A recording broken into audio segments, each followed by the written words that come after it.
¿Y si te dijera que los mayores villanos del cine de superhéroes no están en la pantalla, sino en la política internacional? Hoy hablamos de cómo los aranceles de Trump y la respuesta de China podrían estar afectando en silencio a los grandes estrenos en Hollywood, desde Los Vengadores hasta otras grandes producciones. Esto va mucho más allá del entretenimiento. No me jodas, ¿eh? Hey, ¿qué pasa, gente? ¿Qué tal? ¿Cómo estáis? Bienvenidos un día más a mi canal. Yo soy Dani y hoy os traigo este vídeo donde vamos a estar analizando un poquito la situación de los aranceles que ha puesto Trump, la respuesta de China. Es un vídeo un poquito más específico, ¿vale? No habla tanto en contexto Marvel, pero sí un poco más generalizado y quería explicaroslo, lo que puede pasar, lo que significa esto para el mundo del cine, para el mundo de los superhéroes y para Marvel. Así que, antes de empezar, como siempre, os pido, por favor, que me dejéis un like, un comentario, que os suscribáis, ¿vale? Que compartáis el vídeo, que es muy importante. Y chicos, bienvenidos al reino de Latveria.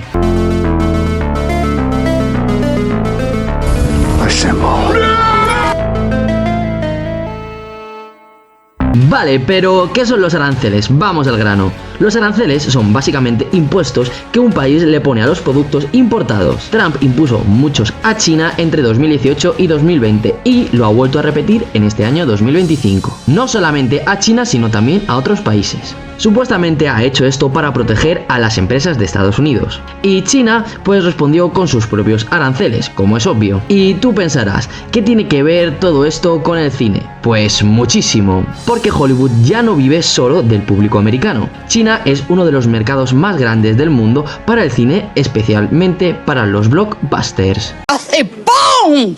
Digo, ya está aquí la guerra. Y sí, al parecer, pues esto puede afectar, ¿vale?, a estrenos de grandes superproducciones de películas, como por ejemplo puede ser Avengers Doomsday, ¿vale? Es decir, esto puede afectar mucho. Al final son muchos habitantes en China. Si no se emite esta película en China, es muchos millones de dinero que Marvel o Disney no van a ganar. ¿Pero qué ha pasado?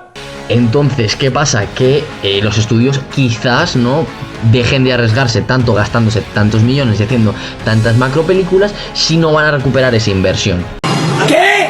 Ahora sí, veamos cómo afecta esto al cine. Primero, suben los costes de producción. Muchos efectos visuales, materiales y rodajes se hacen en Asia. Si Estados Unidos pone impuestos sobre eso, las películas se vuelven más caras de hacer.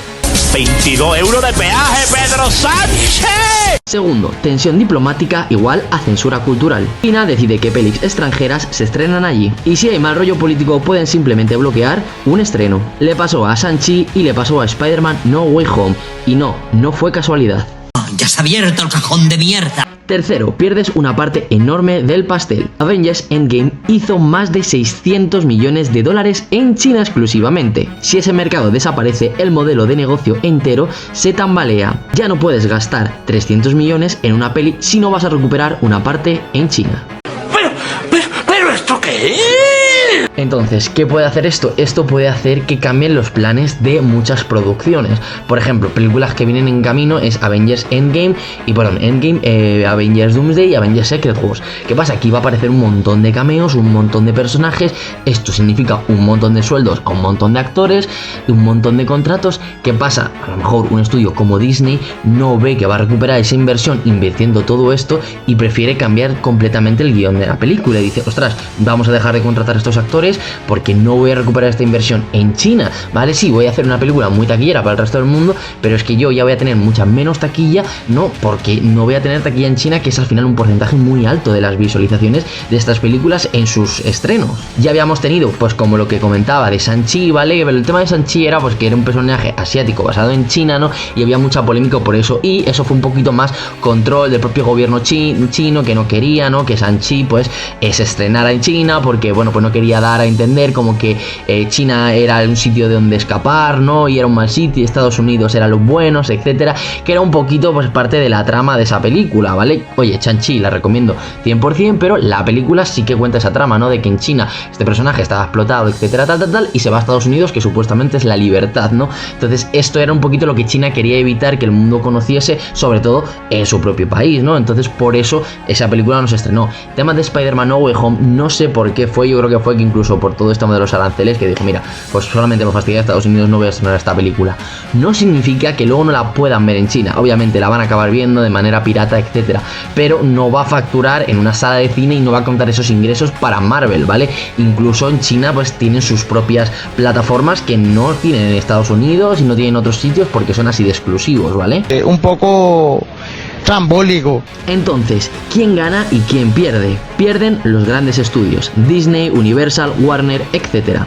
Y también perdemos nosotros, porque para gustar en China muchas pelis se autocensuran. Menos política, menos diversidad y menos libertad creativa.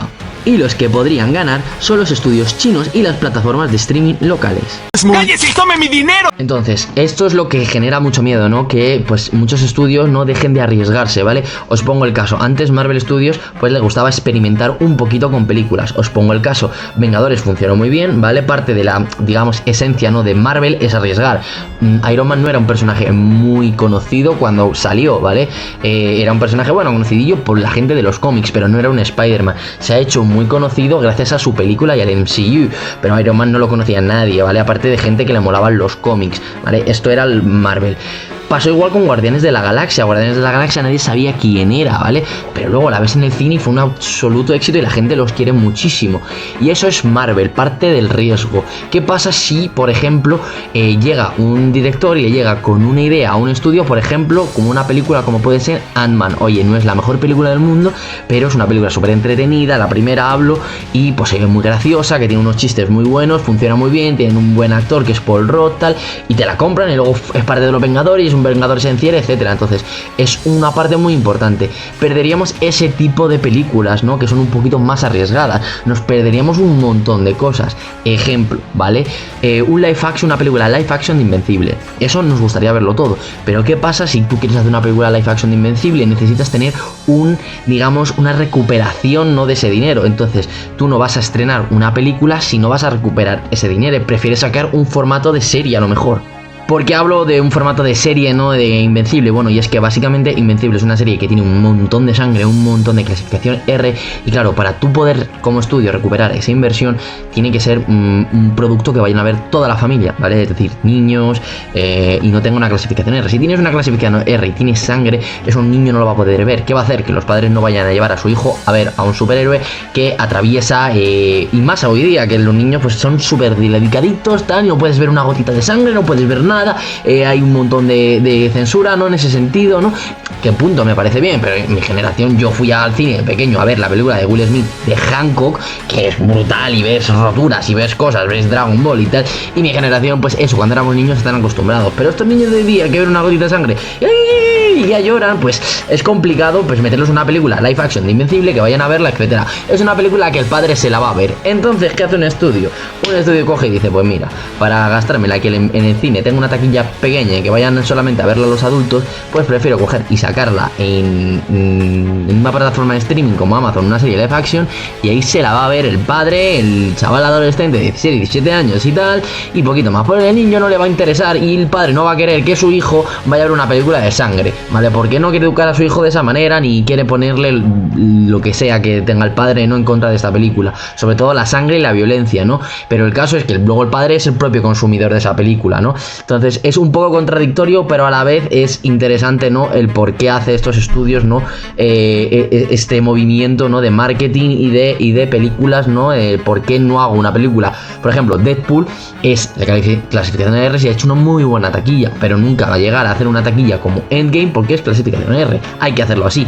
Logan funciona muy bien como película sola, ¿vale? Es fantástica, es clasificación R, pero nunca va a llegar a hacer una taquilla como una película de Spider-Man. ¿Por qué? Por el mero hecho de que es clasificación R y que hay sangre y que te limitan la entrada en determinados números de cines. Entonces, los padres ven sangre y no llevan a los niños a ver ese tipo de películas. El niño luego la verá pirata, la verá por ahí y tal, pero en el estreno, y es donde se hacen las cajas, ahí el niño no va a ver la película.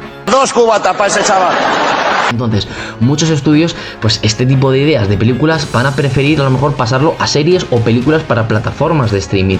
¿Por qué? Porque si no lo voy a poder emitir en China, ¿vale? En China sí que van a poder ver Netflix de alguna manera con algún VPN o lo que sea, y de ahí pues podrán ver mi película que yo he hecho y voy a poder recuperar parte no de los ingresos, no en suscripciones, pero no voy a poder estrenarla en China. Entonces eso va a hacer que muchos estudios replanteen su forma, ¿no?, de producir películas o incluso pasar películas a serie. Como os podía el ejemplo de un posible live action de Invencible, pues puede ser que este live action pues no se acabe haciendo en película y se acabe haciendo en un formato de serie de 5 o 6 episodios, ¿vale? Live action rollo The Voice. ¡Cállese y tome mi dinero! Es un fastidio porque podemos perdernos joyas porque los estudios no quieran invertir en ese tipo de, por ejemplo, contenido arriesgado. A lo mejor no invierten tanto tampoco en animación, ¿vale? Animación al final es muy costosa y a lo mejor no invierten tanto. Ejemplo, Spider-Man Into the Spider-Verse, Across the Spider-Verse y Across the Spider-Verse parte 2, que no sé cómo la van a llamar, y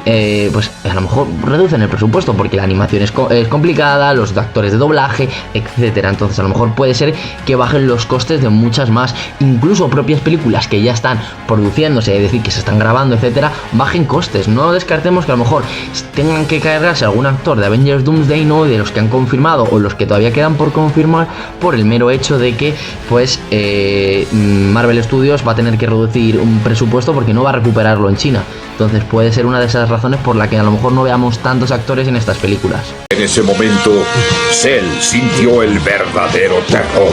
Y el futuro del blockbuster. ¿Podríamos estar viendo el inicio de una nueva era? Películas más pequeñas, presupuestos más controlados, más contenido local y quién sabe, tal vez en unos años veamos blockbusters hechos 100% en China, compitiendo con Marvel y DC.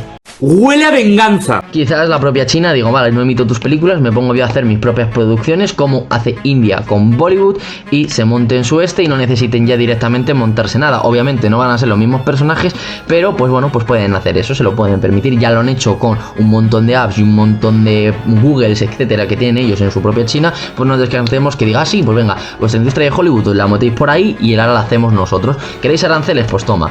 Al final China, en contexto político, ¿no? Perdonad, no quiero ser ni favorecedor de Trump ni desfavorecedor tampoco, no quiero beneficiar a nadie en esto, sino quiero comentar un poquito lo que puede pasar, ¿no? Y un poquito las consecuencias que puede haber. ¡Soy fan de este hombre! ¡Ah! En resumen, los aranceles pueden parecer solo economía, pero están cambiando también el cine que vemos. Menos superhéroes, películas más caras, una nueva generación de cine global. Si Dios nos separó en continentes, por algo sería. Así que espero que os haya gustado este vídeo, dejadme vuestra opinión en los comentarios, qué creéis que va a pasar con todo este tema de los aranceles. ¿Va a suponer un mejor contenido? ¿Vale? Porque a lo mejor los estudios pues solamente van a invertir en contenidos que sepan que van a funcionar 100%, ¿vale? A lo mejor dejan de hacer propios live action como el de Blancanieves, que ha sido un fracaso en taquilla, o a lo mejor van a hablar, por ejemplo, de van a dejar de hacer Avatar 2, 3, 4 y 5 porque la gente se puede cansar de ver tantas secuelas, ¿no? O incluso los propios estudios grandes le van a decir, por ejemplo, a Marvel, ¿no? Oye, escucha, estaba muy bien que querías hacer tu universo, tal, etcétera, ha funcionado durante muchos años, tus películas han dejado de funcionar, ahora céntrate en hacer buenas películas, ¿vale? Personajes que vendan. ¿Qué personajes venden? Ya sabemos, Vengadores venden, X-Men venden, yo que sé, algún personaje otro, Guardianes de la Galaxia saben que vende. Y céntrate en esos personajes que funcionan, ¿vale? No inventes. Hulk vende, DC, Superman vende, Batman vende, tal, vende. Esto puede hacer, pues por ejemplo, que James Gunn, sus planes de hacer estos pequeños estrenos de películas tal menos conocidas, pues a lo mejor llegue Warner y diga, no, bonito, céntrate en hacer películas que funcionen, ¿vale? Justice League, sabemos que funciona, Superman funciona, vamos a ver qué tal está Superman, oye, tiene muy buena pinta, os dejo por aquí uno de los vídeos donde hablo de Superman. Un poquito de por favor, que lo estoy pasando muy mal. Y más cosillas, ¿vale? Y a lo mejor dejan para otro tipo de cosas, ¿no? Pues para series, pues personajes menos conocidos. Por ejemplo, pues lo que han hecho con Green Lantern o lo que, pues esta película que hacen de quieren hacer de Monstruo del Pantano, tal, pues a lo mejor eso lo pasan a serie. ¿Por qué? Porque a lo mejor dice Warner, escucha, no sabemos muy bien cómo va a funcionar esta película, te la dejamos ahí. O Marvel incluso le dice, mira, escucha, márcate una película de Daredevil, la serie está muy bien, tal, funciona muy bien, vamos a hacer una película y metemos aquí a los defensores, tal, etcétera, que sabemos que puede funcionar. Like, boom, you looking for this? Incluso con todo este tema de la inclusión, de meterte personajes raciales, etcétera, pueden controlarse más, ¿no? El caso de, por ejemplo, el más reciente, el de Blancanieves o el de la Sirenita. Entonces puede ser un movimiento polémico que hagan más cosas de estas para llamar la atención y que la gente vaya a verla al cine, o incluso que hagan lo contrario, que no se arriesguen tanto a hacer tantos cambios pues de personajes de género, etcétera, de incluso meter personajes de determinados colectivos forzados que no le pueden gustar, por ejemplo, a un público público chino, o que no le puede gustar a otros países, o incluso que a la gente no le haga ir a ver al cine. No digo que meter estos personajes esté mal, está bien en algunas películas, pero a muchas veces repercute a malas, ¿no?, en estas propias películas. El caso, ejemplo, ha sido La Sirenita y Blancanieves, que han hecho un cambio digamos, de color y de racial de la persona, ¿no?, del protagonista, y pues en taquilla no les ha salido pues muy bien. En cambio, películas que se ciñen un poquito a lo que es el personaje les va bien en taquilla. Entonces, pues a lo mejor tenemos este tipo de cambios que no se arriesgan tanto. ¡Hasta la polla! Va a haber estudios que no van a querer arriesgarse, ¿vale? Y si se arriesgan va a ser con muy poquito presupuesto. Entonces, a lo mejor podemos ver joyitas con muy poquito presupuesto, ¿vale? Y eso es cosas, ¿no?, que pueden pasar en la industria del cine de cara a futuro con todo este tema de los aranceles. ¡Es una mierda! ¡Es la mayor mierda que he visto en toda mi vida!